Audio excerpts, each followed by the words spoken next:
Hello, good evening, and welcome to Earworms Friday edition. Tonight we're talking about the Yes album, a classic album from 1971 that pretty much codified what Yes was going to be going forward. And it's when they hit their progressive rock stride and basically also ignited the whole thing, really. There was it was their third album, so there's two albums prior, but this is the one that actually started charting and making waves, so to speak. So we're going to enjoy ourselves talking about this album. And to join us for this adventure tonight, we have a couple of my classic OG colleagues here.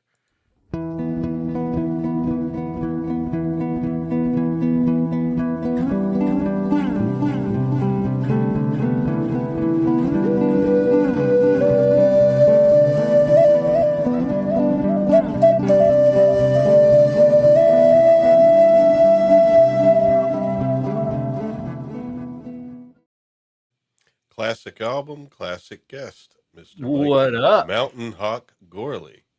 Yeah, man, this is one of my favorite bands from my teen years. Definitely. And when we get to the question that we were talking about ahead of time, I have it pulled up. So just all right.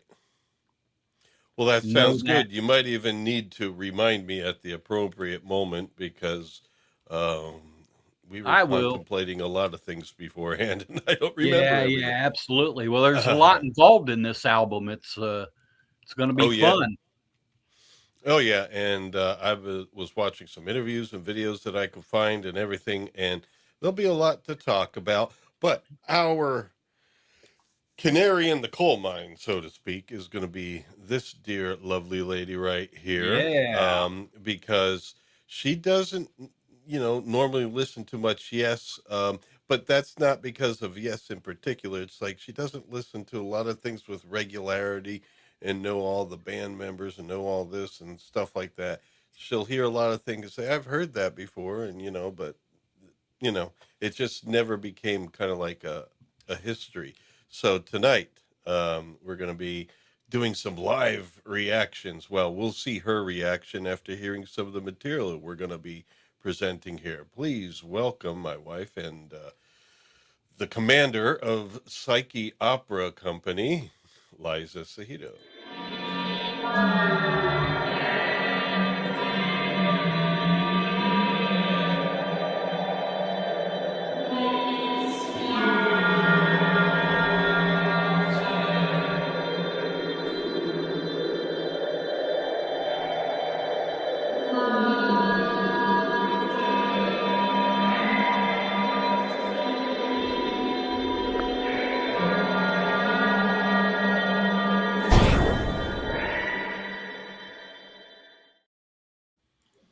Hello, Liza. What's up?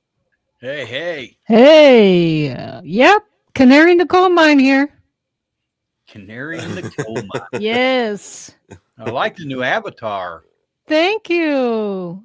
Yes. I needed to produce high-res headshot for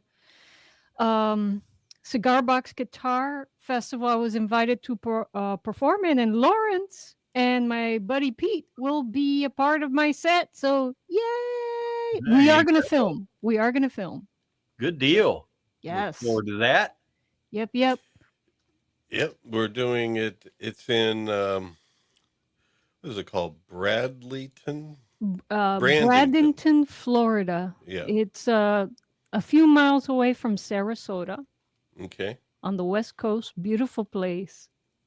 And it's the Steve Harvey of the cigar box guitar world, right?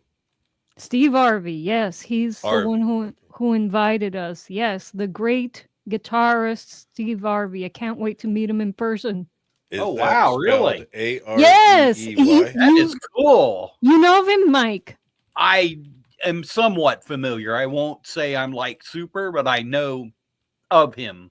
he's dipped his toes in many musical worlds, and he's recently back from a tour in Europe. His last stop, I think, was Prague, Czech Republic. Oh, wow. Yeah, but I was such trying to a think of versatile what he's musician. been involved in, because I Yeah. know the name. How is the last name spelled, by the way? Arvey, without the H. Arvey. Arvey. That's him. Yep, All yep. right. I'm going to put that in the chat. I don't know why. Just maybe it'll help me remember. Yes.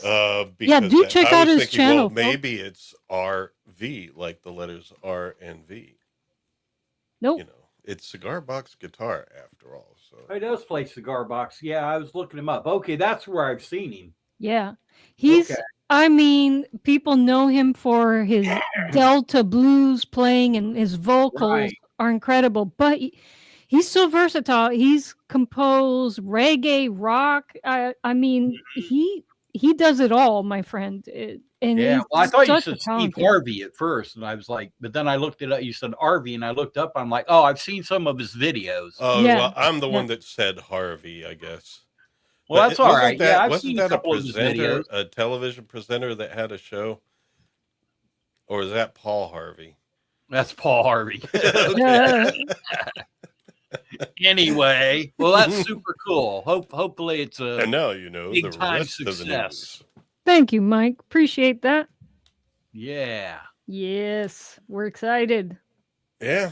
And tonight we're excited about this. We're talking about the classic we album are. called The Yes Album from 1971. Ooh. And this, it's the third Yes album, correct?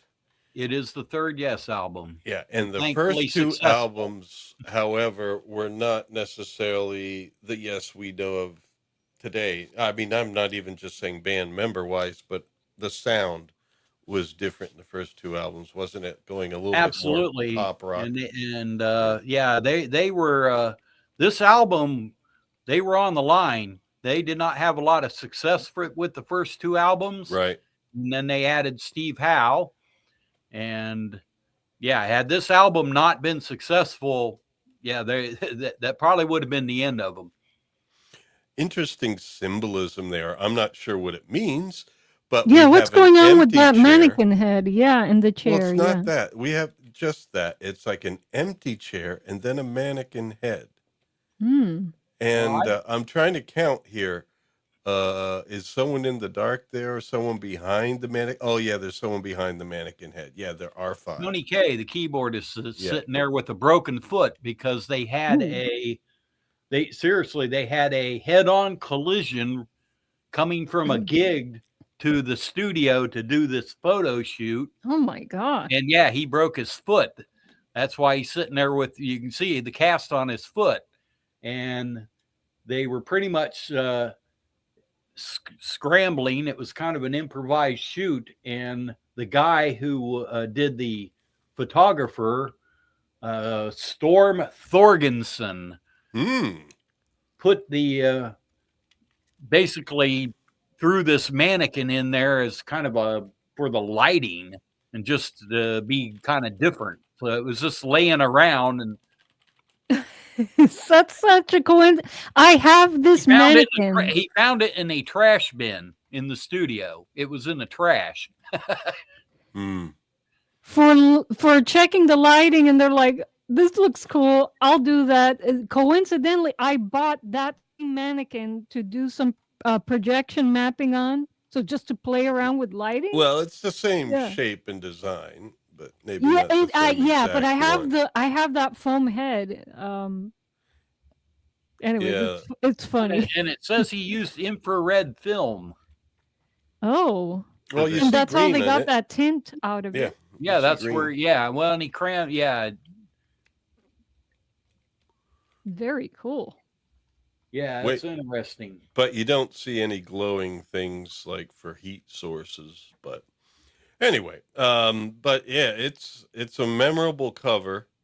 And I guess that's what they were saying. Okay, now we're going to define our sound. If we don't do well with this album, it's, this is their make or break. basically that's where we are. They were on the beach. They were beached up, beached whales, and this third studio album, it was the one where it was like do or die, where if they did not do well enough on this album, they'd lose their record contract.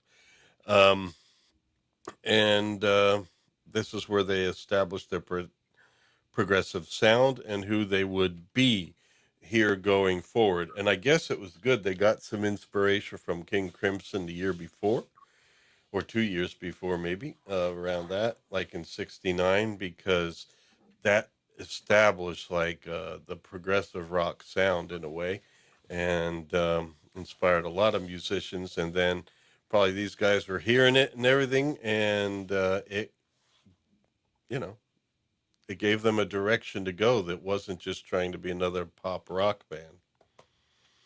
And so I guess it was good to name it the Yes album after the band, as if to say, this is who we really are now. Right, right. Well, the first album was just titled Yes. So I guess the Yes album. Couldn't do that again. Right. Well, I mean, some bands have, but it's kind of confusing. So. Oh, yeah, but then you put a number on it and say 2 or something. Yeah. Or like Peter Gabriel, remember, he did like his first 4 albums. It was just Peter Gabriel, but he didn't even put numbers on it, so people had to keep track of them or give them names. Right, right. All right. But anyway, this is how they approached it. They retreated to Devon, as one would do. As you do in England, you retreat to Devon and you go to an abandoned farmhouse to rehearse. And it might be similar to what we have there, although we do have 2 farmhouses on the right. And I don't know, on the left underneath the type, there's another house. But that is probably just where they keep the Holy Grail. But well, they got it somewhere there. Why did they have to go rehearse at a abandoned farmhouse? Well, I didn't say they had to. They just chose to. They were kind of like really nervous because they had to, you know. Well, they knew their ass was on the line, and they really wanted to, put out, something, and it ended up being successful, thank God. Mm-hmm. But when you say that the band retreated to Devon, so they weren't all from Devon. They lived in different parts of the country. They went to an abandoned farmhouse in Devon to rehearse. Literal woodshedding, says DJ Play Nice. Thank you, DJ Play Nice. And we hope the rest of the chat plays nice tonight and joins Play Nice. Basically, we're a good bunch of folks here, but please chat with us. We're trying a new thing here for a little while now on these Friday nights, and we're hoping it catches on so you could join us for some great albums and stuff like that. I'm looking up right now. I know Jon Anderson, watched an interview with him. He grew up in a rural area, obviously, because he worked on a farm to earn some extra money and stuff. Yeah, all it really says is they were looking for a secluded place to get the band met regularly. It's not like they were living in different parts of the country and came together to rehearse for. I'm pretty sure they lived in different parts of the country because this wasn't even the original lineup. Peter Banks, Peter Banks, the guitarist, was their first guitarist, and he was not on this album. This is the debut album of Steve Howe with Yes. And okay. So the band didn't come together organically. It was kind of like built up by a label. I wouldn't say that. No. These Chris are people Squire and that Jon Anderson founded the band. Yeah. Okay. And then they added Tony Kaye and Bill Bruford. They had Peter Banks. Peter Banks, there were a host of problems with Peter Banks, but one of them was the second album, Time and a Word. They wanted to do some orchestral stuff on that song, Time and a Word, and Peter Banks didn't really like it. And he basically kind of didn't jive with the rest of the band. So they basically fired him right after they recorded Time and Word. And oddly enough, if you look at the cover, Steve Howe is on the cover, even though he didn't play on the album. But he joined the band. So basically, when they went out to tour that album, Steve Howe had joined the band. Peter Banks never toured that. He only toured the first album. No, Jon Anderson was born in Accrington, Lancashire, England. Accrington. Yeah, I think him and Squire played in, I forget some other band, but yeah, they kind of founded the band and then got Tony Kaye and Bill Bruford. Yes. But Bill yeah, Bruford, Steve Howe, adding Steve Howe to the band, yeah, that was big time for him. And now Howe rules the band, basically, somehow. Jon Anderson. Yeah, which is odd because, you know, he's not an original member, but Yeah. For a long time, him, obviously Jon Anderson and Chris Squire owned rights to the name. Steve Howe somewhere along the line got him and Jon Anderson, because Chris Squire died in 2015. Yep. Him and Jon Anderson had rights to the Yes name. So Steve Howe continued, and, you know, Jon Anderson got sick, and he in 2008. 2008, yeah. And when he went to come back, you know, to the band, and, you know, he recovered, Howe had basically replaced him and said, yeah, thanks, but no thanks. Yeah. Howe is the only kind of sort of original member, but not technically. There is no original member in the band. Alan White, the drummer, died. Yeah. Yeah, and Chris Squire died. And yeah, Tony Kaye ain't played with him since, I think, the 90s. Bill Bruford. Yeah, he hadn't been with him for a while. Yeah. Tony Kaye came back in like the 80s and 90s. 80s and 90s, yeah. But he was one of the early members. Well, yeah, he was one of the original members, yeah. So cool. Well, people cycle in and cycle out of different lineups of Yes. It's kind of interesting, but yeah, it is kind of sad today that Steve Howe and Jon Anderson are not both in it, since Steve Howe has it, but it looks like it's mostly on his end that he's nice about Jon Anderson when speaking about him, but he just doesn't want to do it. Oh, yeah, yeah, exactly. He just said basically they had gone a different direction, and he had already got somebody, and that's the way he wanted to go. So now Jon is with a band called the Band Geeks. The Band Geeks, which was a Yes cover band. Yeah, from New Jersey, and they're actually really good.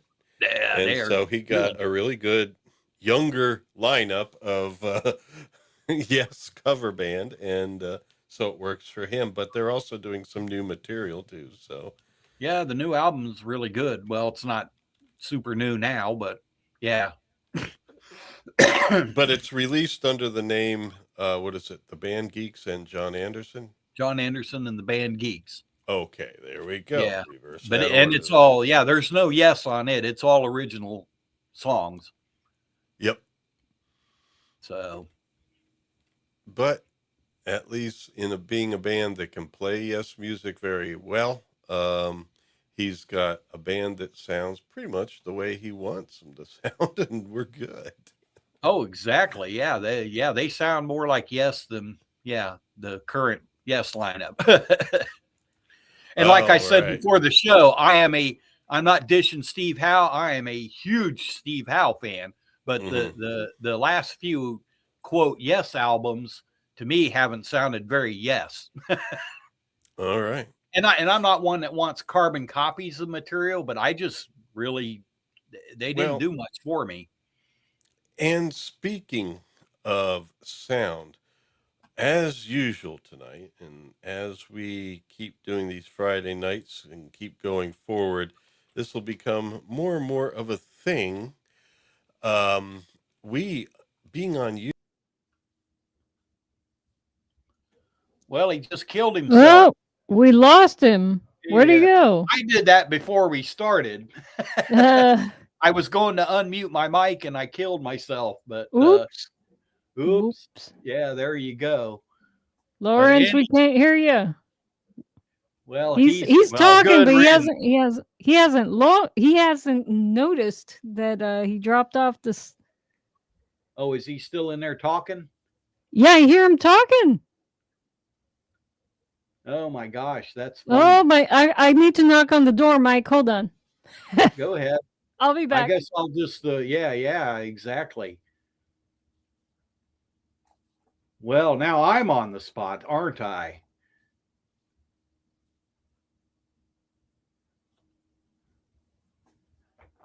Well, I'm ready to get into the songs.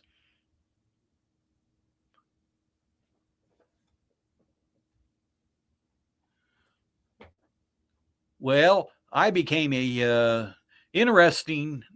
First time I heard Yes, I was probably in 7th or 8th grade, and the most popular kid in school brought in a Yes album, and ironically, I did not like it. So, but I wanted to like it because everyone else liked it. So I listened to it a few times over, and ironically enough, I not only ended up liking it, I ended up loving it. And I remember my dad took me to see Yes Songs came out, the album and the movie, and I went and saw Yes Songs, and then a year later saw them in concert. So it's interesting that the first time I heard Yes, I was kind of like, I don't know if I like this music, and they very much grew on me. But the live version, so I kind of had heard the live versions before I heard the studio version of the Yes album, and they definitely had a different energy. But that would be a later album, Close to the Edge. They started going out playing live and then going in the studio recording. And if you listen to Close to the Edge, you can really get that vibe. But thankfully, the Yes album was successful. So we continued with Yes. And the next album was Fragile, of course, with Roundabout. But one of my favorite songs is on the Yes album, Starship Trooper. Ah, you're back. Well, I was just babbling on, trying to fill up time. So Well, Lawrence is still trying to figure out why he isn't on the stream. Troubleshooting. Well, but I'm at that place with the Yes, Mike. Kind of like what you first felt about them before you got really to know them. So you heard what I said? Yes. Oh, okay, good. Yes. Not my cup of tea, but again, I haven't given them much of a chance yet, so. Right. Yeah, it kind of grew on me. Yeah, at first I was like, I don't know. So in fairness to Steve Howe in the current version, yes, maybe if I listened to it more, but I just really, I don't know. And there's been so many versions of the band. The first time I remember when Drama came out in 1980, and that was the first album that Jon Anderson wasn't on. And I was like, what? Yes, without Jon Anderson? No way. This, okay, I'll listen to it, and that's actually, I really love the album Drama. So Yes has had a lot of different versions. Well, when I think of the band, Yes, the first thing I think of is that high voice. And so I associate, I guess, Anderson with the band. It's hard for me to picture anyone singing with Yes. Right. But again, I don't know them very well. I'm Drama, the learning. music was just outstanding on Drama. So, and I had trouble in the 80s version when Steve Howe was gone and played with Asia. I did go see Asia with Carl Palmer and John Wetton and Steve Howe. But anyway, when they had Trevor Rabin, who's a great, guitar player, but very different, I ended up going to see him, and my thing was, well, it's better than most of the other crap in the 80s, but it was very weird, and without Rick Wakeman, Because when I started liking Yes, that was the what they call the classic lineup with Steve Howe, Chris Squire, Jon Anderson, Rick Wakeman, and Alan White. And so anyway, welcome back, Lawrence. Yes, I Yeah, am what back here. happened? I don't know. I mean, I babbled on and filled it up for you. Yeah, I saw myself on screen and everything, so Liza had to open the door and tell me that it wasn't working for some reason, because I was still there on my screen. Huh. And I was, I guess you guys just didn't hear me. All right, well, we're going to get back to this. So I guess you guys have talked about the lineup, Jon Anderson on vocals as well as some percussion. Lots of tambourine tapping there. Steve Howe on guitar, both acoustic and electric, and Chris Squire bass. Tony Kaye keyboards. In this, I hear a lot of organ, definitely on this album. And then Bill Bruford drums. How long did Bill Bruford last? He played one more album on Fragile, and then Close to the Edge was the fifth album, and that's when Alan White came on board. And Tony Kaye, this was his last album until the 1983 or something. Yeah, yeah. 90125. Yeah, Rick Wakeman joined on the fourth album, and Alan White on the fifth album. All right. Well, there you go, folks. Yeah, Rick. So this was Kaye's last album. Wakeman came in for Fragile, huh? Yeah, Wakeman came in for Fragile, and he was with them until Tales of Topographic Oceans, which we covered. And yeah, he finished that. And yeah, he did not want to tour it. So Patrick Moraz joined for one album, Relayer, and that was it. Yeah. And he didn't like it. He didn't feel like he got enough credit, so he left. Yeah, yes, it's been a revolving door of people. Yeah, but he didn't think he got enough credit. Yeah, for stuff, or maybe not enough input. I don't know for his contributions to Relayer. So I don't know. I'd have to look at the credits. I thought they pretty much all did on some aspects, but anyway. Yeah. Right. Well, we'll see. And that could be drama to be explored in the future. But at least for this album, that's the magic lineup. Steve Howe's first album, obviously, that's kind of landmark because he was then the guitarist for a good long time until Rabin, and then Howe came back, and he pretty much runs Yes today. And we've already talked about that and some sentiments. But this is how it was in 71. This might have been, because 71 they released this album, and then they also did Fragile, didn't they? In the same year. That's the picture you got there. Yeah, that's the problem. I mean, I download it's Yes 1971, but when you do two different albums in a year. Yeah, exactly. Yeah, I was going to say that's Rick Wakeman in the back there. Next All right. Well, okay.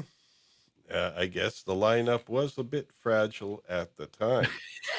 And it could change. Yeah. I couldn't be sure because, they're all kind of long-haired young folks. And it's hard to tell who's who. They're watching tonight, Lawrence. You got the Yes fanatic on here, man. Oh, this was my band. Oh, no, I like Yes. There's no problem with that. It's hard to recognize some of the people from the old photographs.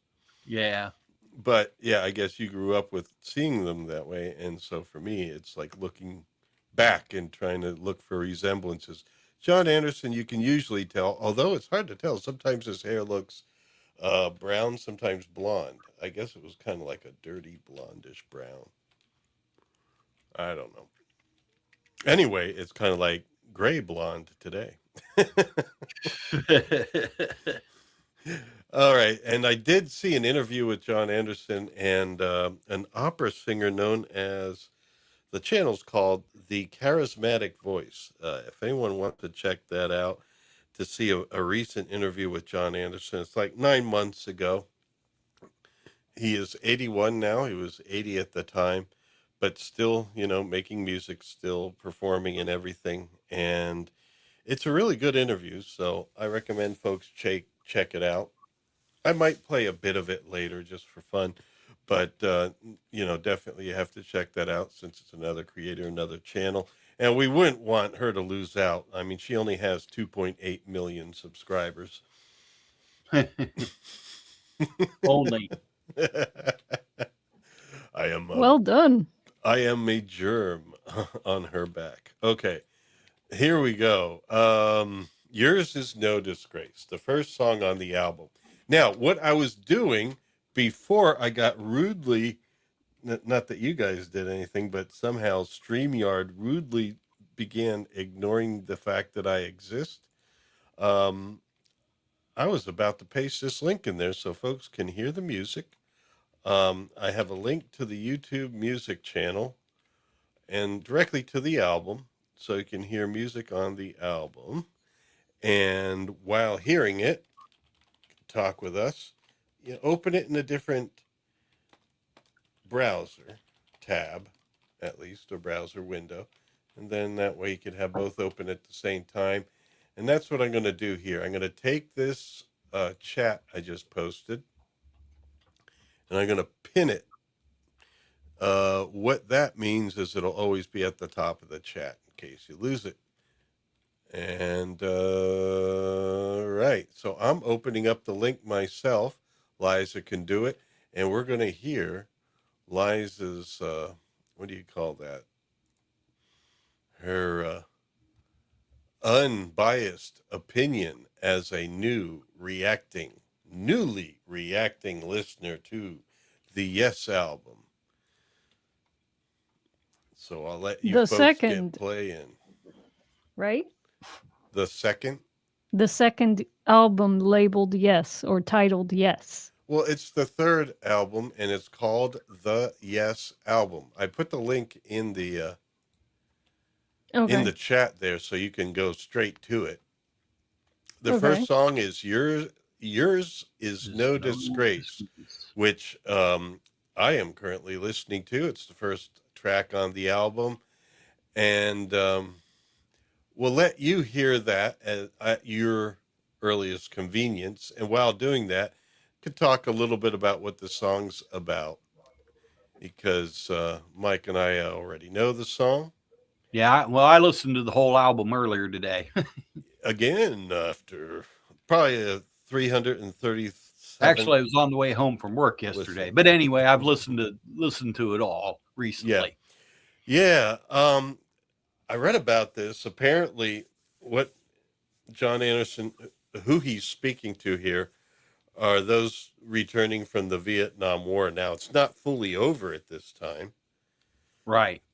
I don't believe, but, some of those who served were returning. I guess they give them some sort of a rotation out, or the injured definitely are coming back. And, it was something where the overwhelming majority of the soldiers did not feel good about it when coming back, or not a lot of them were not just welcome. coming back. Yeah, it was, it was a controversial war, and unfortunately too many people took it out on the people who were sent without, any decision of their own. There was a draft, folks. Exactly.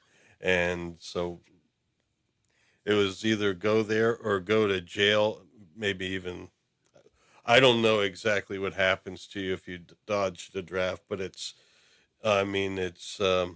definitely jail time, and at the same time, probably you're blacklisted for the rest of your life in this country. Yeah. Yeah. But yeah, it was some great lyrics, and yeah, he's exactly what you got there, declaring no shame on those, but yeah, he's going at the leaders. Yeah, don't blame the chess pieces, maybe the people playing chess. Exactly. I mean, there's not much you can do. I mean, even if you end up going, just looking for passing the time and getting out as soon as you can. All right, so That is the meaning behind the album. I mean, not the album, the song here, but the song itself. I mean, it starts pretty much right on cue, giving you that progressive rock sound. The guitars going all over the place. The organ's really wailing away. Hard driving bass, that chugging bass that has this heavy sound that Chris Squire is known Oh for. yeah, man. I think it's the Rickenbacker 401, I read, Yeah. is what he used. And Yeah, and he was a then, picker. and I'm right here in the middle of it where they kind of like switch the pace to a little bit like of a laid back blues. And obviously something Bill Bruford would like later. He pretty much went into more of like a jazz only mode. Yeah, he did. And He most so, of and he has returned in the last year. He came out of retirement. oh, wow.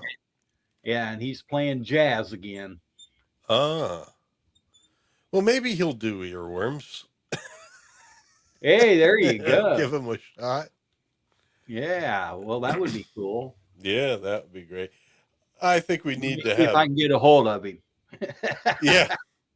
Well, at this time, I've noticed that a lot of the prog rock people that we love and everything are definitely more down to earth. They're more approachable than they were in the 80s. And I'm not saying anyone got their heads too big. Some did, maybe some didn't, but still, when you're in demand, 70s, 80s, and then in the 90s a bit, Right. by the 21st century, you're not in as much demand. You have to make things happen on your own. There's no more labels pushing you. They're just making money off of what you already did. But it's something where I think a lot of people can be approached more easily now, and so that's something. Yeah, I would love to try. DJ Play Nice, thank you for sticking with us there. Thanks for your input as Yeah, well. appreciate it. But this So what do the cool thing about this song, and I was looking because somehow my notes got cut off, but the cool thing about this song is the entire band wrote this particular song. So Yeah, they all everybody had had their a own part in it. moments. Yeah, Yeah, Steve everybody had a Howe part. started with like the opening riff, and I guess there was some of the band members thought it sounded a little too much like Bonanza. I don't know. I didn't catch that when I heard it. I guess. Well, the ironic thing is Steve Howe, partly, him coming to the band and this album and the popularity, yes, took off after this album. But Tony Kaye Definitely. also took off because of Steve Howe. He didn't feel that his playing meshed with Steve Howe. So he was more of a Peter Banks guy. So that's why Tony Kaye actually left after this album. He felt there was creative differences between him and Steve Howe's style. Yeah. Kind of ironic. Ironic. And then, especially given today that Steve Howe doesn't really want to reunite with Jon Anderson, it's like it was, I think, his bond with Anderson at the time that with these different difficulties made Steve Howe rise in the band. It was pretty much John, him, and Chris Squire. They were the core, and so things kind of like Well, changed obviously around them. he clicked with Rick Wakeman, but they Mm-hmm. both kind of have classical backgrounds. Yeah. And note Tony Kaye came back after Steve Howe was out of the band. That's when Tony Kaye came back, when Trevor Rabin was in the band. I wonder what Tony Kaye did in the meantime. I can ask I'm sure. Gemini. Yeah, you can. Yeah, we're honest here, folks, on Earworms. Sometimes we just got to ask questions because, well, sometimes the memory doesn't serve so well. What did Tony Kaye do when he left Yes before returning in 1983, I believe, is when Tony Kaye returned. Yep. Keyboardist Tony Kaye left, I guess, around, this year, 71 till about 83. He was on this album, but not on Fragile, which came later in that same year of 71. Flash, 71 to 72. Uh-huh. Badger, Detect. I've heard of Badfinger. Other than that, I haven't heard any of these other bands. I haven't heard of Badger. It's a nice name, though. Detective. Yeah. Oh, wait a minute. Are these album names? No, these are the bands. Because he would have been in some of these simultaneously. Well, the thing I'm looking at, the albums are underneath of the bands. Badger, One Live Badger, White Lady, Dean's List. Well, okay. Violation. But Detective. Badfinger. I've heard of Badfinger, yes. All right, but let me check back in with our dear friend Liza here. Because we asked her to do some listening, and now she should have done this listening. I heard an alert a few moments ago. Was that Liza coming back into the studio after having left or something? I didn't leave. Yep, there she is. Oh. There she is. What was the alert that I heard? I don't know. I just got up to turn off the AC, but I didn't leave the stream. Okay. So what do you think so far? Now that you've probably heard most of the first track, yours is No Disgrace. Right. Well, I really enjoyed the walking bass portions, and especially the second one, when it's just Anderson and the bass. I really like the thinner textures in that piece. Mm-hmm. But I mean, I have to get to know the band a little more. Do more listening to properly appreciate them. Not my cup of tea. Yes. She's more of like either Delta blues or musicals and jazz standards. No, I have very versatile tastes. Some things don't resonate with you, and some things do. Is it too busy for you? Well, and it's a little too busy for me, but it was a great relief to get to the parts with the reduced textures. But you can really appreciate how talented Anderson is as a singer when you get to just hear him under a simpler, in the simpler parts of the song.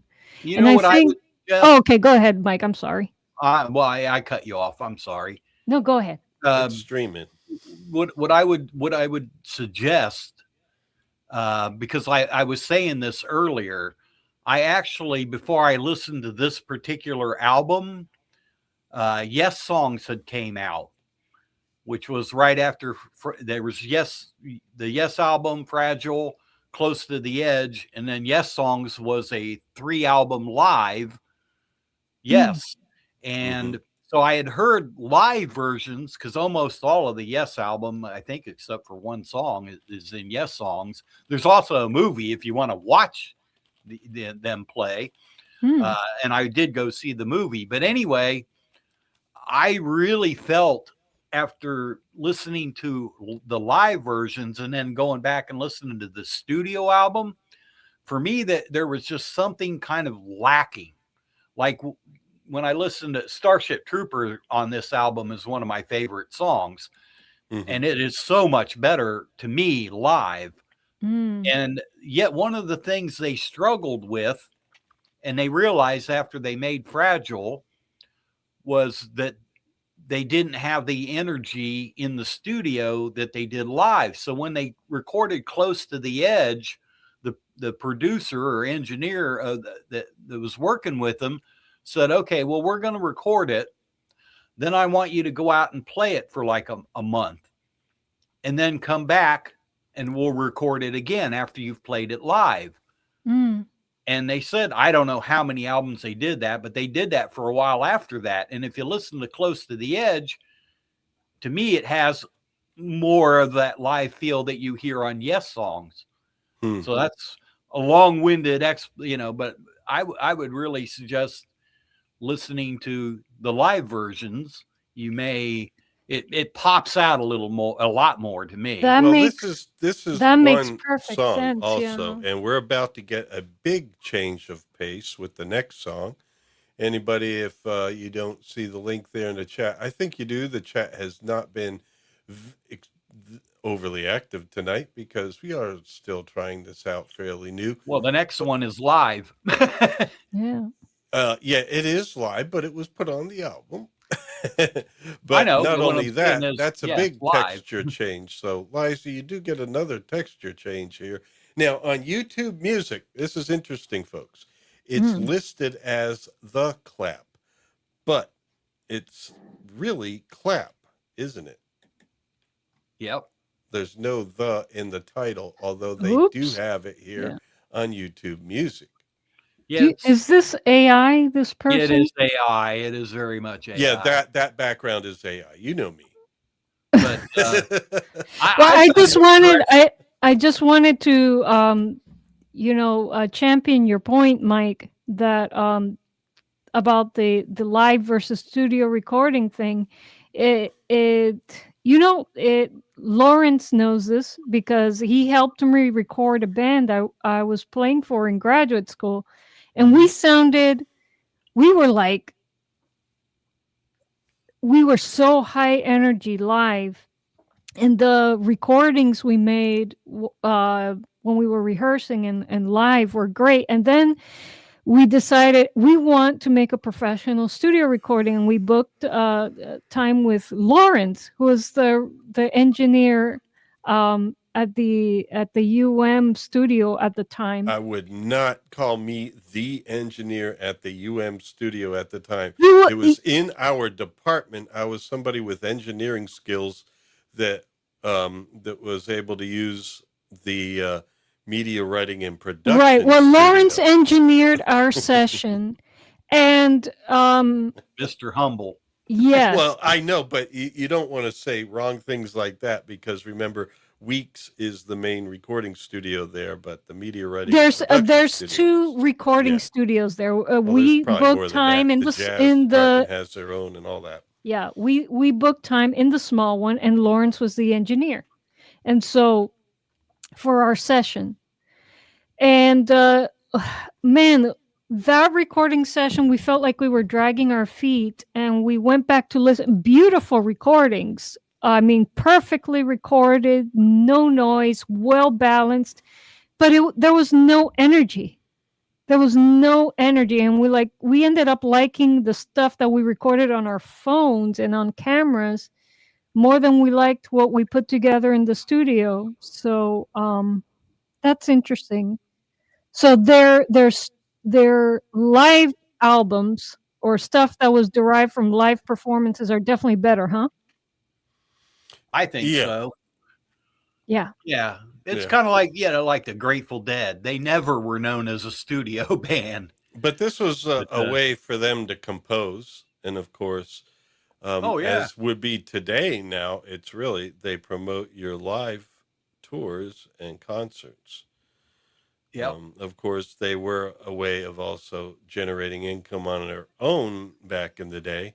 Not so much anymore, but this was a great way for them to compose things out because, as I rediscovered in this recent Jon Anderson interview, he doesn't read and write music, and so he may know some cues, chord names and all those sorts of things, but he doesn't read music off a page nor write it down on the page. So. But what's interesting is if they recorded better or composed better, just playing live, then why wouldn't the engineer suggest that they all record in the same room and do kind of do what Pink Floyd for the Dark Side of the Moon with Alan Parsons? I don't think it was an engineer telling them what to do. They were usually saying what they wanted to do. And of course you have a 5-piece with people having different ideas and all that. And then someone saying, I'd like to put a solo here on that. And someone else saying, I don't know. And then, people going back and forth about So they where to preferred put to work things. that way. They preferred it. I think it was kind of I think it's standard just what back then. happened. You know, when you have a 5-piece band and you have strong musicians in it, everyone has an opinion. It becomes a life of its own on how things get done. Yeah, I But think that's how they I'm sorry. Go recorded. ahead, Mike. Go ahead. No, I think that's kind of how things were done back then. Because yeah, a lot of bands I know, consider the Source. Yeah, they said they mostly record, as a 3-piece, so it has that live feel. But back then, yeah, I mean there was, the Beatles did it too. Well, Back, Alan Parsons did it with Pink Floyd on the Dark Side of the Moon. They were they did all of their recording in the same room, and he said that there were. I was watching. There's a video out there. It's probably on YouTube, where Alan Parsons is talking about how they worked. They all recorded together in a room, and he says, yeah, there were endless overdubs, but he Yeah. said that the magic from the album happened because all of the band members were in Yeah, in you the do want same the room when they're rhythm recording. section at least playing their main material all at the same time. I've always been of that opinion for tracking sessions, but I think in this case, yes, probably did do that a lot. It's just that they had so many overdubs and extra solos here and there and doubled Mm, parts and all that stuff that it was a festival of other tracks being recorded on and then having to bounce it down because of the limitations at the time right. to be able to put more tracks in. Um, so they probably did start with a core, but I think like with anything, when the band then is going to tour and they know that they can only play one instrument at a time, pretty much, and at that time, I mean, I guess you could play some. It was just harder to play along with recordings, and it would just be weird. So they would really have to just kind of be economical, and choose what parts were going to be played live and what would be left out. They had to rearrange the piece Hmm. in order to play it live. Yeah. Okay. And a lot of times that can sometimes just sound better because it is in and of itself an edit Yes. of editing it down to the core material that you need and what would be good. And then, of course, then you infuse it with your live energy at the time. Hmm. And it's going to take on a different thing. When a band is in front of an audience, it takes on a life of its own, Oh yeah. yeah, well, and you said it. I mean, the person who engineered or produced the album, and obviously, look at how big Dark Side of the Moon was. So Yeah. obviously it had something to do with it. In Yes's case, like I said, it was the third album. They went with Eddie Alford, who was the one that suggested doing the live. So, it had a lot to do with who was doing the album. Yeah, it makes a big difference. I mean, who you have. I mean, I said that about the last Consider the Source album. They used the guy who's worked with a lot of different bands, and man, he just took great music and made it pop. So I think in Yes's case, they might not. I'd have to look up who did this one, but you know, as by the time they got to Close to the Edge, they had some hits, so they probably got a bigger name producer. Eddie Alford was well known back then, so you get a bigger name. Look at Pink Floyd. They had a lot of albums out before Dark Side of the Moon. Yeah. Hmm. And then all of a sudden they get Alan Parsons. It's like, Now, why didn't he put as much work into Lady Hawk? Mm. I will never know. Well, he didn't have Pink Floyd there. Alan Parsons is a great songwriter in his own right. He's Most mostly But known as an engineer and producer. But yeah, a musician, and the Alan Parsons Project had some good what he songs. did with Lady Hawk, But why? you can't completely blame him. Remember, he had one of his keyboard friends compose it. Oh, he didn't compose the music. No. I thought he did. Okay. Well, you I know put what I his find face, I put his face on it because, he produced it, and it's weird because they list him in the opening credits as producer because he was important, and everything. And I'm sure it just, Well, I find but it I'm sure he had interesting. a big hand in it because the guy that did compose it was one of his bandmates at one point, at least. Who composed? Let me get the name again. Go ahead, Mike. Well, I find it interesting. I looked up Eddie Offer did do the engineering on this album, so not sure why. You know, Oh, I guess by the time they got to close to the edge, they figured it out. I don't know. Mm. and DJ Play Nice in the chat does say that in live situations sometimes you choose whether to have another auxiliary musician cover some parts that you can't, and yeah, plenty of bands do that. Um, Oh and yeah. It depends on also the budget, money, and everything. If there's going to be one musician that can cover a bunch of parts, then you're good. Or having a secondary guitarist there to cover some of the rhythm stuff while you're doing solos, that sort of thing. Yeah, exactly. And then the music. Let's see here. That composed Lady Hawk was composed by Andrew Powell. I remember the name now. Yes, Oh yeah. Andrew Powell. Oh gosh. Oh man, you had to bring up that sore subject. Yeah, I know. Well, Someone needs to rescore the film and Oh redeem my it, God. like what they did in the Me. Tangerine Dream film. What was it called? Oh God, I forgot. Legend. Maybe Legend. Rick Well, Wakeman yeah. to it. I think that says it perfectly. Call it the Tangerine Dream film because really, the Well, score yeah. they did for it and everything. And I'm sorry to Jerry Goldsmith fans, but it was not one of Jerry Goldsmith's No, not good his scores. best It was scores. No, it wasn't bad. It was just generic. It was just there. generic. And Yeah. the Tangerine Dream score really lifted that movie to another level, along with some of the edits that made it more economical as a story. But anyway, we digress. That's some earworms history there. So anyway, Liza, would you Yes. like to hear clap?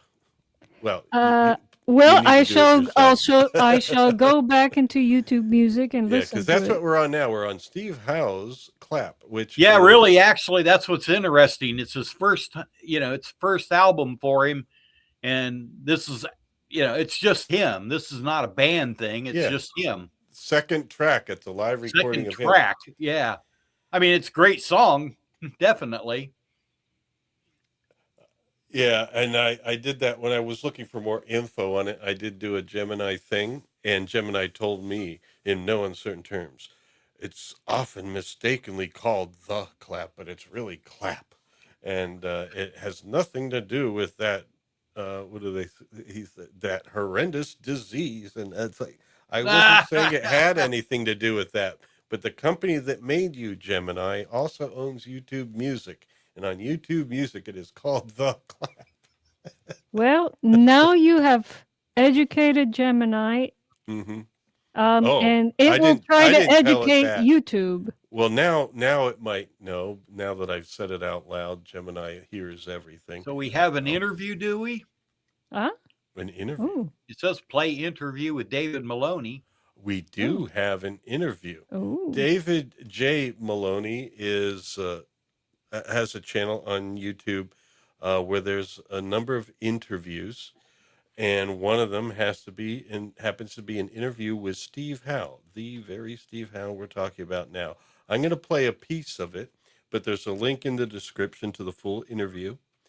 And what you can do, folks, is after the stream, check out that link and check out the interview there.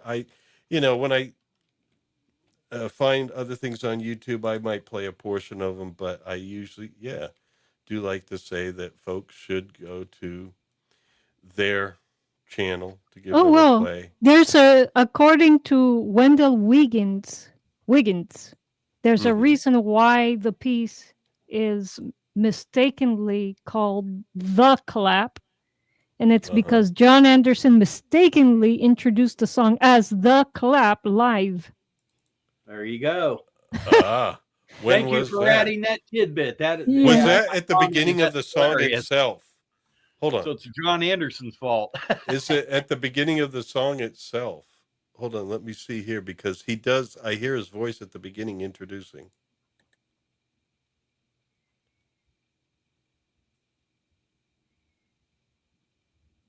Yeah, I forgot. I totally missed that.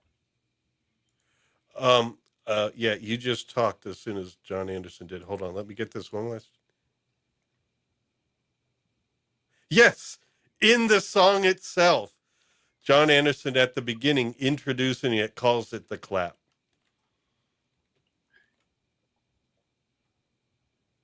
Sacrilege.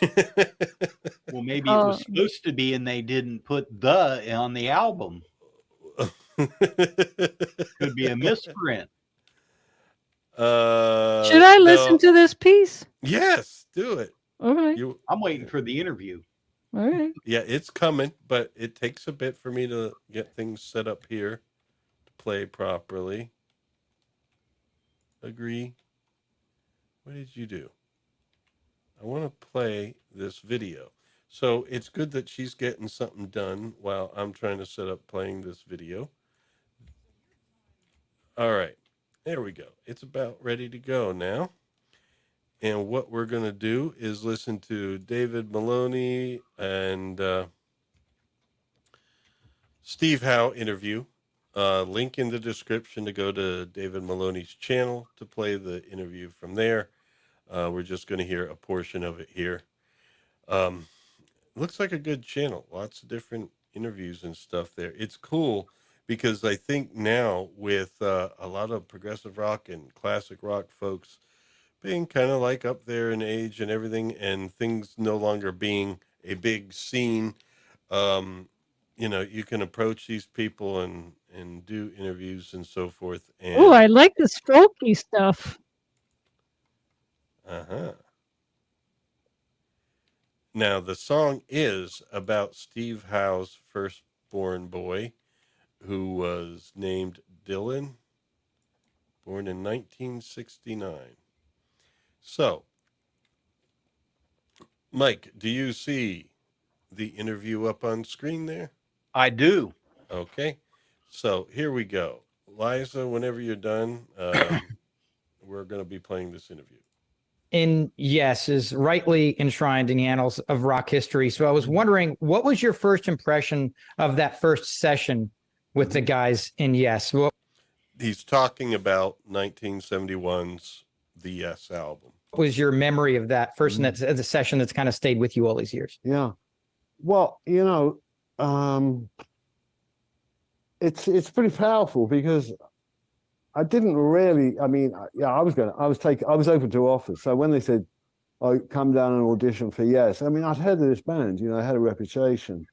I didn't know that Chris was the same bass player was in the group Sin that I had opened or played with on stages. So anyway, I go down there and I had a very powerful impression. It kind of started almost like backwards. I kind of went, when I heard them playing in the room and they were jamming and we started to play something and I heard Bill playing and I kind of went, wow, that's the kind of drummer I'd kind of like to play with.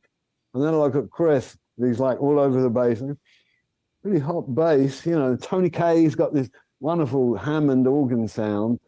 And then suddenly, John opens his mouth, Jon Anderson's, the voice, of Yes in the 70s so much, 80s and things, but 90s. So basically 2000. So John's voice, so it was a collective power, if you like, but it kind of triggered in the sort of from the ground upwards kind of thing.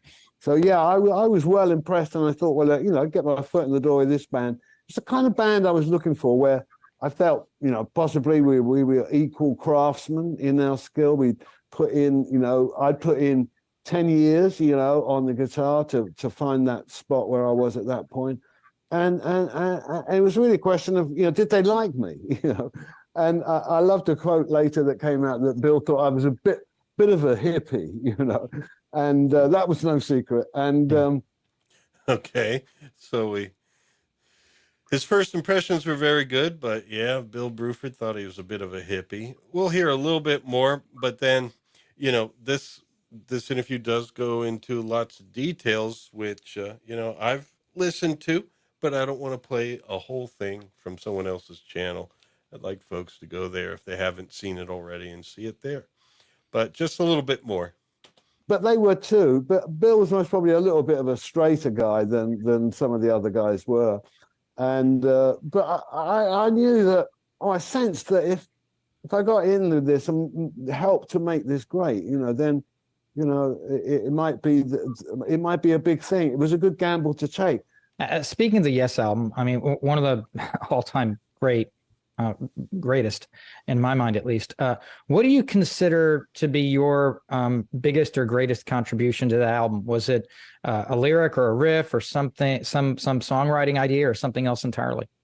Not really. I think it was more about me as a guitarist and an ideas person. Songs. I had songs. I had some songs. And eventually, John and I started writing together a lot more. But on that album, the collaborations were a little bit more cut and dried. Sure, I wrote Clap and helped in parts with Yours No Disgrace and Starship Trooper. Yeah. And so we're going to see as these songs come up, what some of his contributions were. There were some songs on this album where they were originally from other albums or material. In the case of Howe, he did use some things that he had used previously. Some of them in other bands, but, it never went far enough that he couldn't, use the ideas somewhere else because they, I guess, either things that weren't released or, stuff like that. But a lot of the material comes from prior material. And no wonder you could get 2 albums out in the same year, because Fragile came out later. So some of this were ideas that were already there. It might have been a thing where some of the musicians already had some some ideas of things they wanted to do, and this was the chance to do it, because it's like do or die. This is your last chance at this, and it's like, well, might as well do what I really want to do, or something I see as exciting, rather than doing, because before that they were also doing covers and stuff. It's pretty much general rock pop. Okay, so anyway, Liza, your feelings on Clap. It's awesome. All right. I mean, the guy's an incredible guitarist, but apart from that, I love the folky ragtime influence. Love it, love it, love it. Mm-hmm. Yeah, That it is the has that best. jingly sound like ragtime, which was one of his influences. Yeah. Yeah, super cool. I would love to see someone play this live. Well, he did. He does in Yes songs. Yeah, and well, that You, was you a can live find it recording. online. Yeah, there's videos of him playing this online. Oh yeah, you could definitely find On Steve Howe YouTube. Clap online easily. So it's Yes. really not a band song so much, because it's something he brought into it. It was a personal song he did, and it was track It 2. became part of the set. Yeah, and because also it would be his feature on live shows, and in this album, since it's his first album, they wanted to establish him as the new guitarist, so you have a solo track on there, and there you go. So I don't think there's any problem in having no. a diverse set, where you change, you clean the palette between pieces, Oh yeah, no, not at all. Well, they really did it on Fragile, the next album. They all had a little solo thing. That's cool. Yeah. Yeah. But even in the form of the pieces, I remember in an interview, Jon Anderson was saying that a lot of his approach, whenever he was credited as a writer, which meant he was mostly arranging ideas and stuff, it would be about, like he said, doing a song, then some music, and then a song, and then some music. And he means even in the form of it was basically like his singing with the music centered around the melody and the lyrics. And then it would shift gears to something different which would be like an instrumental interlude, shall we say, and then back to a song, basically lyrics and melody driven, and then back to instrumental, and that was basically how he liked to do it. So there would be variety and things changing, and you get the feature of the music being sung as well as the feature of the musicians playing their instruments. And so that was an important part of it. Was even though if he wrote something, he would still leave a lot of space for the instrumentalists to do their things. I think I saw a special little chat come up here. Oh, that was just a highlight, I think.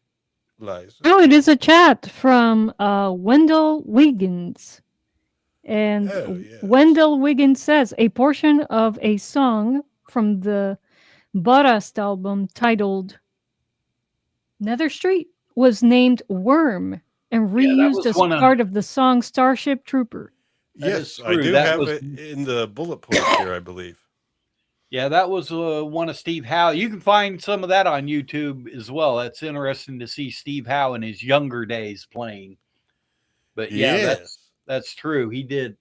And that became that little part of Starship Trooper became a very well-known little ditty at the end. So, but no, thank you there for that input. Absolutely. Yeah, I saw Very that, cool. threw it in the slide, but I always love it when the chat comes up and tells us some of these things too, because it's one thing for us talking about, but having folks join us really gives us energy. We're kind of like a band here, man, and we need our audience energy. Otherwise, we're just studio musicians. And I know, right? And I like Liza. Wendell, thank you. Yes, absolutely. Thank you. Liza, you might look up the lyrics to some of this stuff too. I think Jon Anderson was a prolific lyric writer. I mean, just no one like him, which is really cool. Yeah. No, he was really good at it. It still is. I mean, he's not past tense, folks. Oh, he's no, still alive, no. Still making music. No, I'm not saying, I'm correcting myself. I'm correcting myself. He is a prolific songwriter. Hey, Stitch! Hey! Stitch! Please welcome one of our channel members, Stitch the Elder. Yeah, you and me both, Stitch. I was saying that earlier, man. I was a teenager in the 70s, man. Yes was my band. Yeah, I'm sorry if this white text on the AI background I generated isn't great there. So I'll read some of this off here for Starship Trooper. A Life Seeker, which is part A. It's a 3-part piece, and part A is by Jon Anderson, who Mike was just talking about. And he drew upon the Robert A. Heinlein's Starship Troopers with an S, but the song is just Starship Trooper. But it basically casts the protagonist from that story as a guardian angel for the lyrics in part 1. Although I think the same thing kind of flows throughout the rest of the piece as far as underneath it all. The whole concept of this Starship Trooper that Jon Anderson envisioned. Although part B is the Disillusion, and this was written by Squire. And basically, he's using here. It does say about one of the things that happens on this album is he used some prior material, or at least something that, in this case, it was called "For Everyone." He used the melody from that in making this movement, but that's okay. That's okay. Remember, the prior material was those first 2 albums that weren't, going to be part of the big vision of Yes to come. So, Yeah. Plus, you're drawing upon your own roots. That's nothing wrong with that. You know what was fascinating to watch develop between Jon Anderson and Squire, and a little bit of Steve Howe too, but the vocals between them, which really developed by Close to the Edge, where Jon Anderson was singing one set of lyrics and Squire singing different lyrics together. And yeah, I mean, that was not a whole lot of bands did that. So, it could be overlooked that the vocal power within that band as well. Yeah, and I would say about this, the third part C, Worm, WURM. I am a big lover of the game Worm. Haven't played it in a few years, but it's a fantasy role-playing adventure game. And I used to run a Worms Unlimited server for a little bit, and it's too much to keep up with it. It can easily take over your life if you're not careful. But Imagine I if do you'd have like, spelled earworms with a U. oh, probably have even fewer visitors. Like, what does that mean? Because I don't even know what WURM means. In fact, we'll ask Gemini. Why don't we? Why not? What is the meaning of the word worm?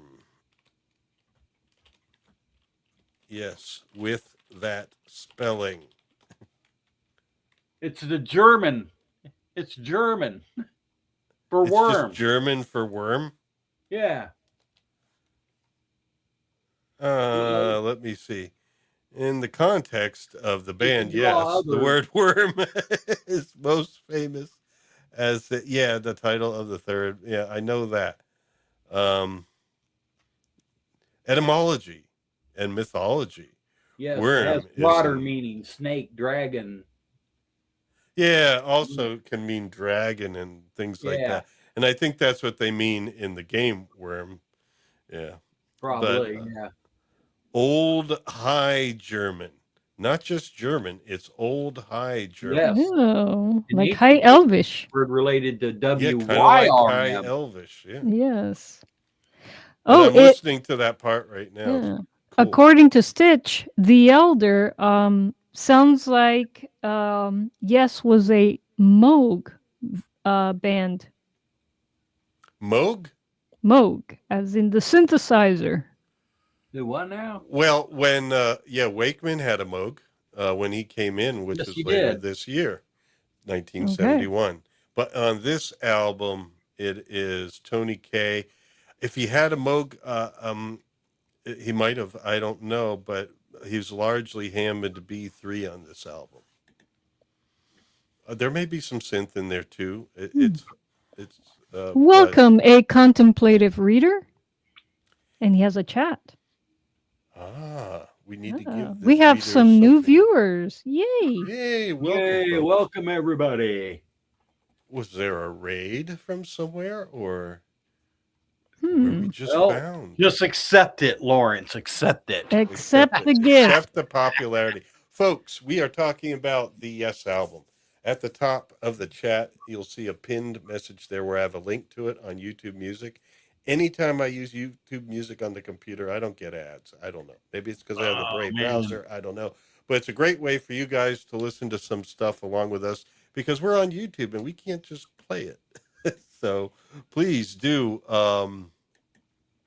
check out that link and, open it in another tab or another window and kind of put it on half volume and listen as we go. Now, Liza, where are you in your listening? Have you gotten to I Starship haven't. Trooper? I haven't started Starship Trooper. I'll be back. Oh, all right. Well, keep that going in the background. It's 3 parts, and Yeah, pay it's a attention longer to which song. part you're in. Oh, it is. Oh, Okay. yeah. Oh, dear.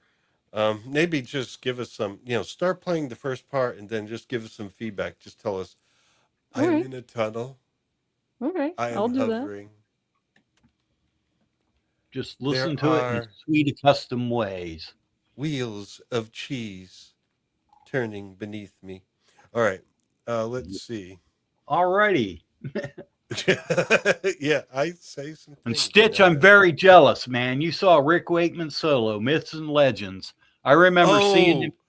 I remember seeing the TV when he did Journey to the Center of the Earth, man. That was badass. Myths and Legends. Was that associated with the King Arthur. The King Arthur movie? Yes. Yeah, I have He that did. CD. After the fact, but I have the CD, and I love that movie. And Oh yeah. And I forget his story of how he got his first Moog. It was a used one. Oh Somebody yeah, wasn't using he got a mini Moog mini Moog. used, Yep.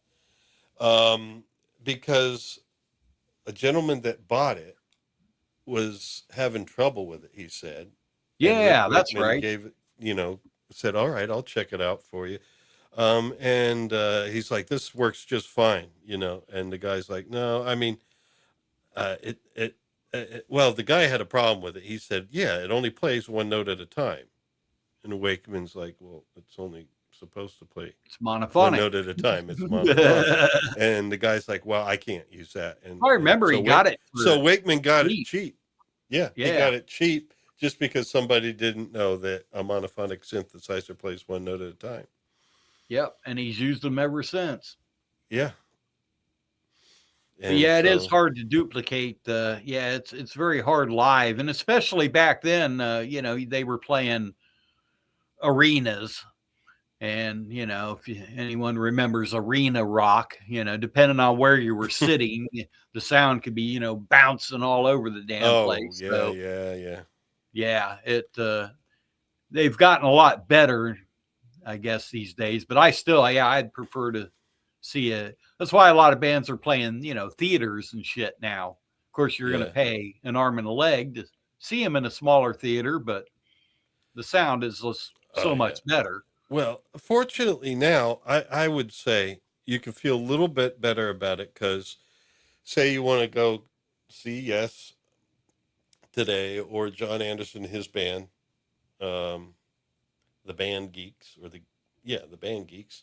You want to see them, you know that, all right, I have a limited time to do it. So in that case, it's kind of like more worth your while. You're going to see a group that you love, or at least a musician, at least that you love. Oh, yeah. And they're doing a good job at it because there's no hiding behind it now. You got to play well at anything like this, where it's an intimate gathering and your fans are paying a lot for it.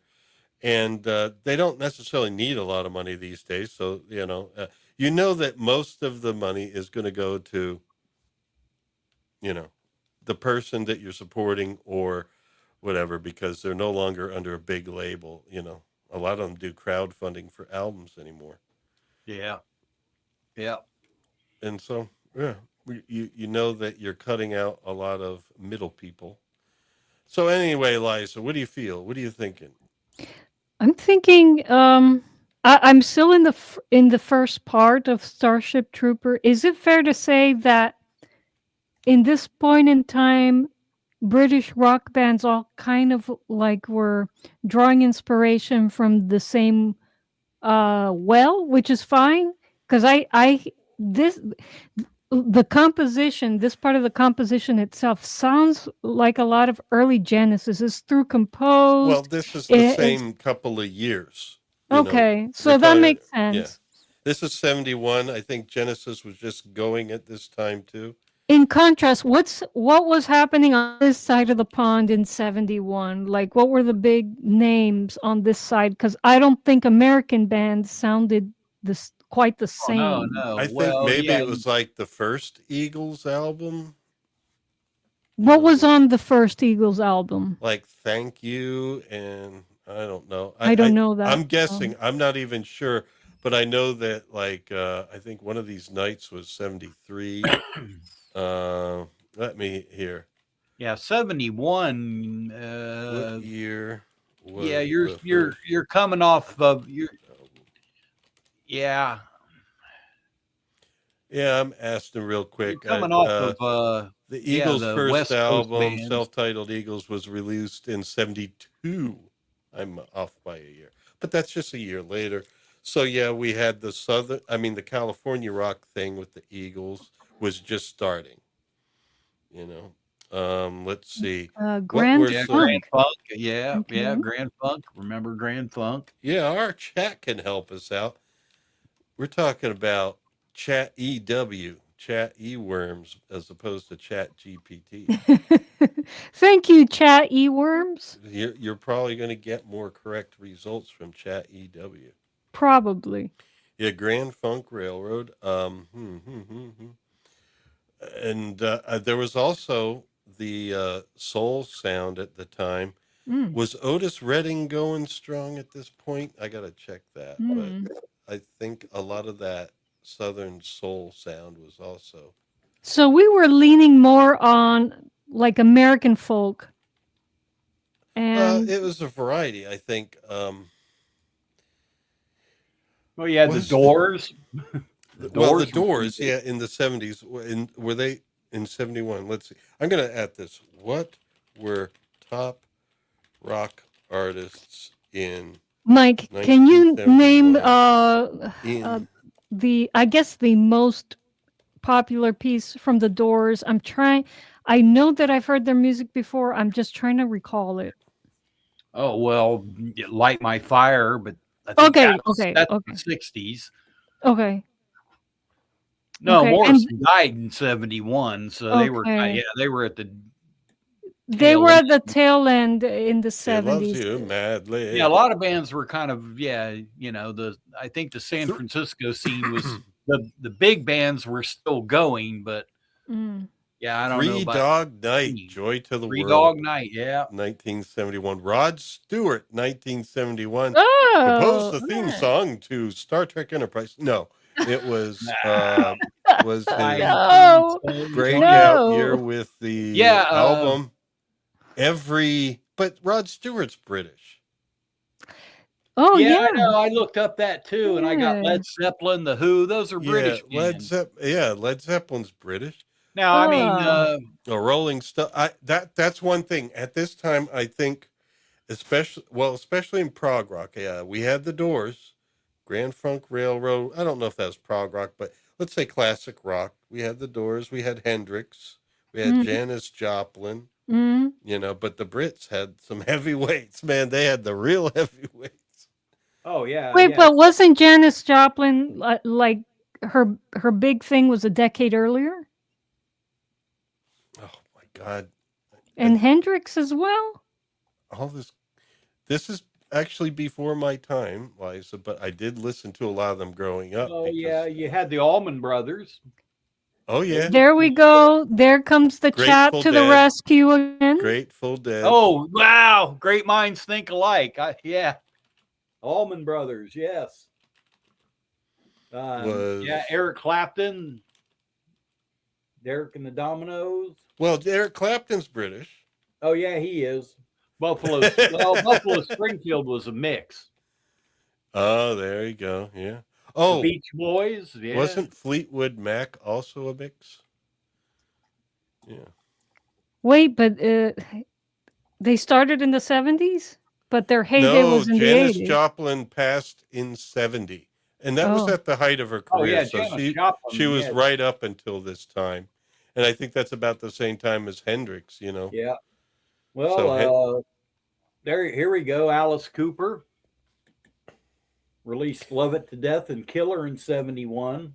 well, wait. the chat is full of answers, my friend. Yes, Oh, our chat is wonderful. But yeah, highlight those folks. yes. I'm just saying Yeah, that, there you go. here, the Janis Joplin and Jimi Chicago, Hendrix, good job. two of the Yeah, United definitely. States' greatest musicians, died off around the same time. It's like,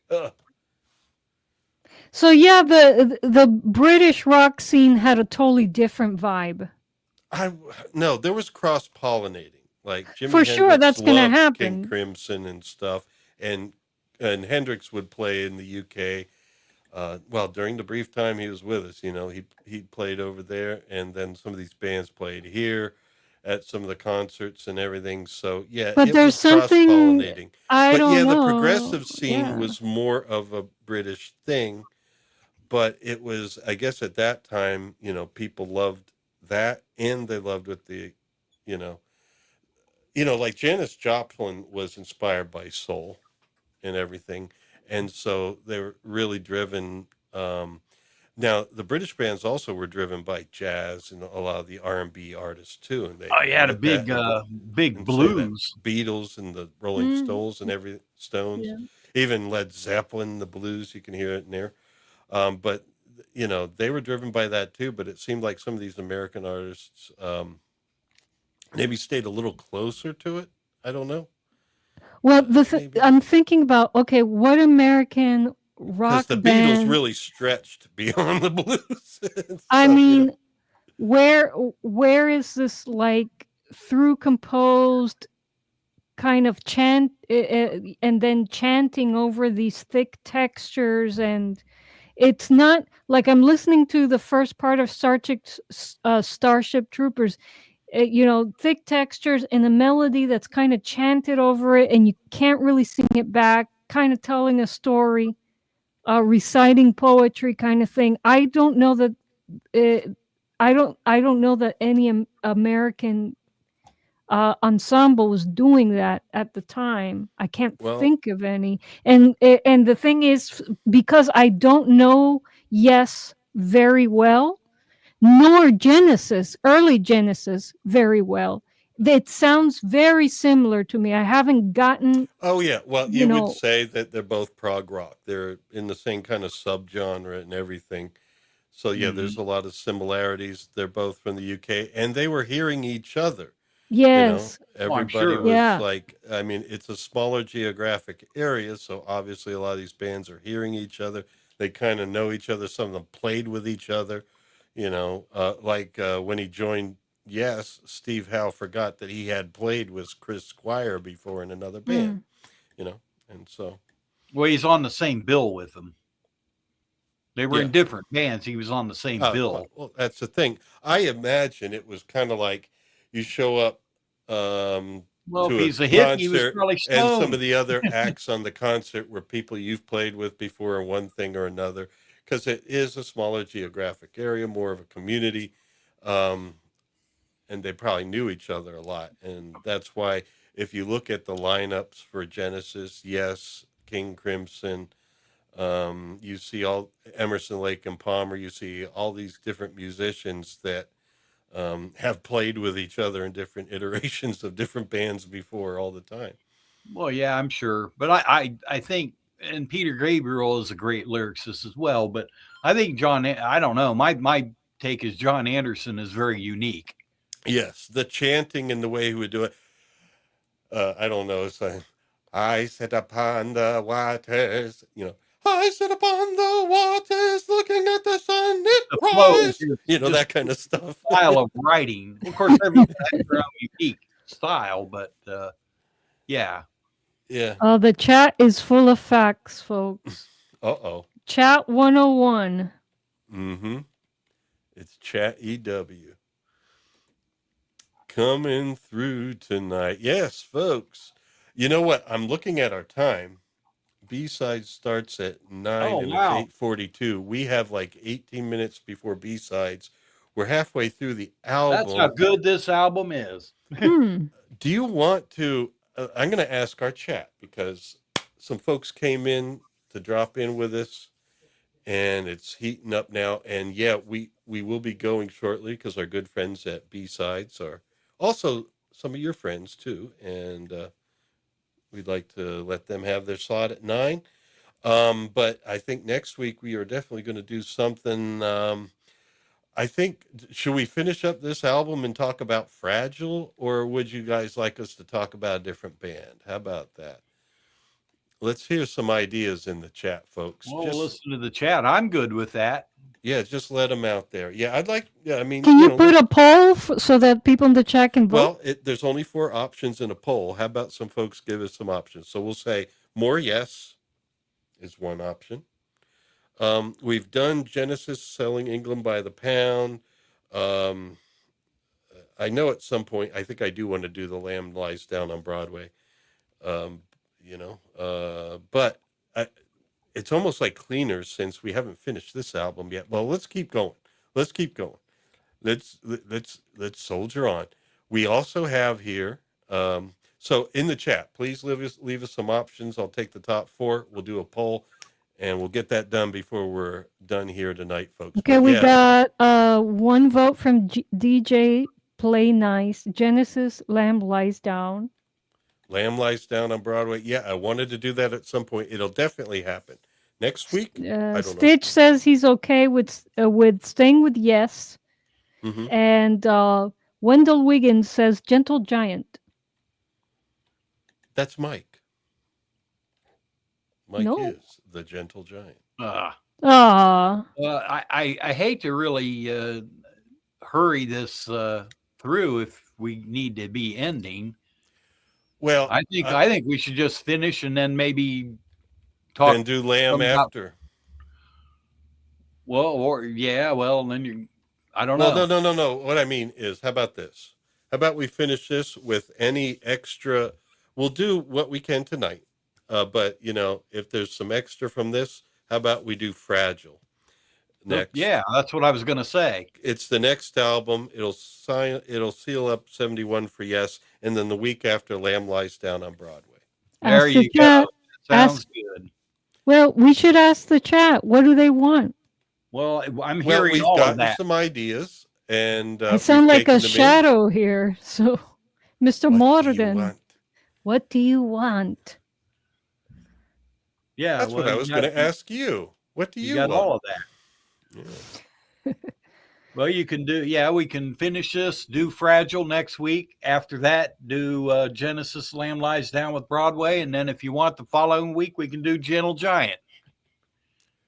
Good plan. I'm hearing from, we can't completely satisfy everybody all at once at one time, but we can definitely do it in 2 weeks. Satisfy everybody in 3 weeks. and we got a good plan. There you go.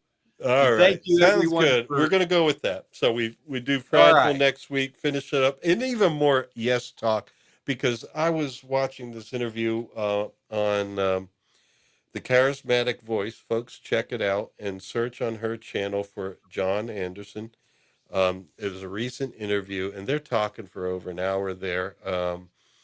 And it was some really great stuff to hear from him. So I love talking Yes anytime. But yeah, we do want to do. That'll give Liza I do want to get back to Genesis too, and Istafobos Very didn't true. care for Lamb Lies Down on Broadway. He liked the music, but some of the And concepts check out in Yes it not so songs. much. But for me, it's not like any album like I have to say, okay, that's all great, fine, and dandy. I love all that. It's like, no, sometimes it's about the music, and I was like, I don't care about that subject, but this is a cool song. I can enjoy things in certain capacities and not be thrown off by just one concept or something. But yeah, Lamb Lies Down on Broadway is a bit odd, but it's cool. It's great music. And Liza, if you actually can find the movie Yes songs on the album, the 3 album set, Steve Howe does the song from Fragile in Mood for a Day. But in the movie, he does Clap. Oh. A lot of times he did both of them live. So anyway, just a little friendly recommendation, because I think in Yes songs, Roundabout is so much better than on Fragile. My personal take anyway. Okay. And this song as well is very good live, and it features Steve Howe playing called a Portuguese guitar or lute. Oh wait, I think I know what you're talking about. Yeah, the medieval lute. Yes, very popular instrument. Everyone loves. I forget there's another name for it. I'll look it up. It starts with a C, right? A V. Let's see. Oh, I've seen it. I've seen it in my travels in my notes here, but all right. What was the medieval instrument? We could ask our chat. Let's see who comes through first, Gemini or Chat EW. The medieval instrument that Steve Howe played in Yes. Yeah, I had it in my notes. It's like viruela or something. Yeah, I probably couldn't pronounce the Valenzuela. No. And he does a weird tuning too. Vachiala.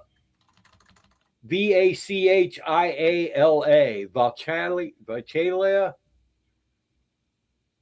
Let me see. It's a 12-string, and he tunes it E, B, E, B, E, G sharp. All right. Yeah, there's a medieval sounding instrument also that he plays in the Yes album on the song. And I think I remember that now from just hearing it. yeah, your move, which we're on right now. Yeah, that's The what I'm first talking part. about. That's what I'm talking about. Yeah. I'm trying to find. I thought we were on Yes songs. I'm sorry. Yeah. Well, I was talking to Liza about songs. Yeah. All right. Yeah. Yeah. All right. Yeah. And Yeah. then And I it's said the Trying to called. find song it. It's called Vacalia or Valkyria. Vacalia, perhaps Vacalia. Vachalia. Well, there you go. Either way, he does there's different tunings. Wait a minute. No, it says the Vacalia error What? on the line. Notice to the yes was mistakenly. Oh, it was mistakenly listed as the Vacalia. This is not what it is, though. The word doesn't actually. What the hell? Exist in the world of musical instruments. Okay, there's no such thing as a Vacalia. It was misspelling of another name, possibly. That's what I thought. And it's not even saying what it was. Possibly viola? No. It was not a viola. No. So they called it a Vacalia, but it's not really a Vacalia, but Gemini doesn't know what it is. Yeah, and then they were listing it as a Portuguese 12-string. It wouldn't be a viola. A viol, maybe. Is it a bowed instrument? Well, viols No. are bowed. They're just, No. they're just on the lap kind of bowed, right? They're leg fiddles. Yeah, well. No. Again, if you watch Yes songs, you can see him play it. All right. Yep. And what is the name on Yes songs that it's the song of Well, it's the I've Seen All Good People.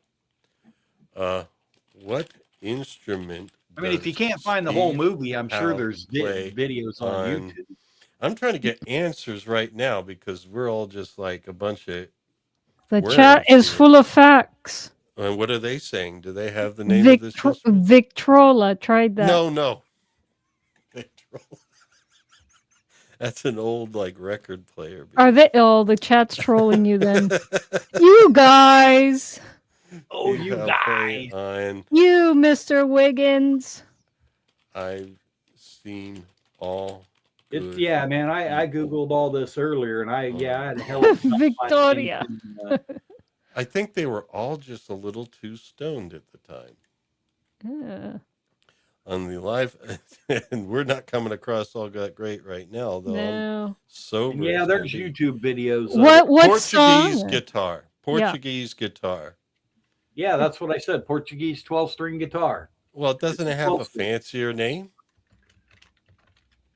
No, just Portuguese. Is it a pear-shaped instrument? El Yeah. guitar português. Portugueser.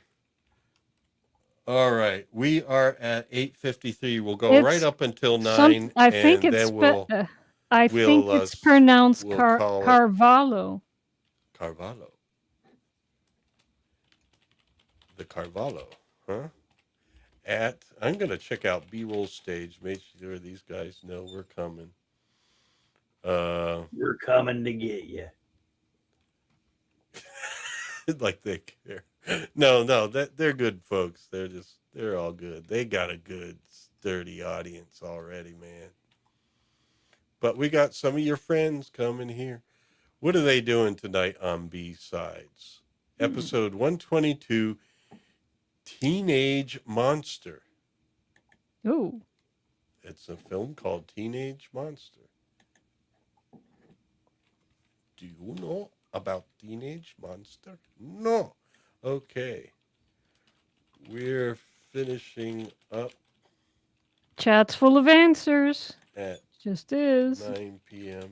and we'll bring some folks. All right. Guys, so I the- just let them know. Chat put us to shame here with facts. Like what? Well, Like just the Victrola is an incorrect fact. just throughout the stream, they just, Oh, no.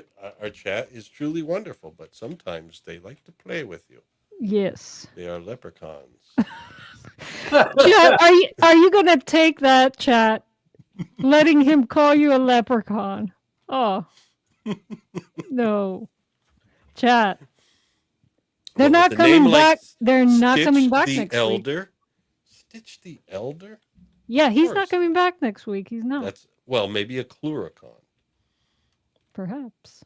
All right. Well, so anyway, folks, yeah, your move. Brilliant piece of music here by Jon Anderson, of course. And the recorder on this track is Colin Coldring. Yes. Correction noted. I didn't, DJ yeah, I K needed Nice. to capitalize the C there. Mhm. Colin Coldring, yes, played recorders on that. Oh, yeah. I think what we'll do is we'll pick up here, right at this spot, and continue. Final couple songs on the album, and then go over to Fragile, and then we'll put There you Yes go. down for a bit and pick up Genesis. Then after that, who knows? Genesis. Give me Genesis! It's Planet Forbidden. Yeah. Oh, yeah. The oldest gamer says hi. Oh, he's here. No, he's over on B-sides. Oh. I'm bridging both now because this is our big transfer of great grand schemes. So let me do this. I'm going to go to our chat. And so, folks, when we're done, you can just click this link here. I'll make it easy. Thank you for joining us. Please check out B-sides. Yes, Teenage Monster coming up next. I am going to reach out to Adam and set up a raid where basically it'll automatically reroute. The only reason I haven't done that yet is because we weren't sure about these Friday nights. But right now, I'm feeling the vibe. I'm feeling like, yeah, this might be a thing. This might be a happening. It may not be every Friday. We might have to take a week off here and there. But I'd like to keep an equal measure of music along with our sci-fi stuff we do on Sundays. That's been going fun. This Sunday, we are live at 7 p.m., right after Mr. Brown, so it might be a little late. Mr. Brown's Musings. Midnight UK time. Sunday, we are doing our round one of the great sci-fi TV show themes. So, Mike, we are doing some music, and basically we'll be This Sunday? Yeah. Okay. So if we'll listen to them a little bit, if we can, I don't think on air, but like we're doing here, put a link in the chat. You hear the theme if you haven't heard it already. We got everything from, some of the Jerry Anderson stuff like Thunderbirds and Space 1999. We got Star Trek, the big juggernaut. Yeah. That's like the Brazil of the World Cup, Yeah. And we got Babylon 5. And then competing also will be Buck Rogers in the 25th century. Lost in Space, I think, made the cut. Yep. A bunch of British things, I think, because Colin, an archer by the name of Colin, is on our panel. And Yes. made sure we had some British stuff. So, yeah, Doctor Who will be there. Yes. So, Not yes, Doctor Who. Yeah. Doctor Who, I mean, we're going to see what this final looks like, but we're just going to do the first round. We narrowed everything down to, the IPs. Like, there's just going to be one Star Trek theme, and representing Star Trek will be the original series. One Babylon 5 theme. We went with season 3. And so, those themes are going to compete. But the fun thing, we'll be talking about this stuff. We'll be talking about stuff we love, the series, the music, a little bit of backstory about, how the music was made, maybe in some cases. I looked for any media I could find on stuff, Oh, here's Jerry Goldsmith talking about oh, no, hey, he didn't do the original series. That was the motion picture. You're out of here, Jerry. Okay, that kind of stuff. There you go, man. I don't know. You got 1 minute. Anyway. You're gonna cut into B-sides. All right, so we're gonna cut off now. I did post the link there. Good night, everybody. It will be a proper raid. But for now, thanks for joining us tonight, folks. 7 p.m. Eastern time on Fridays is what we do, which is midnight UK and West Coast. Hey, it's only 4 o'clock for you guys. So there you go. that's what our schedule is for Friday night. Same night, same time as Sunday nights, but we start on time Fridays because we can. No Mr. Brown to worry about. All right, so we're going away. Please join our friends over at B-Sides for the Teenage, was it Monster? It's not Teenage Werewolf. It's Teenage Monster. Sounds like a knockoff. They like to do knockoffs over there at B-Sides. Take care, folks. Good night. Night, night.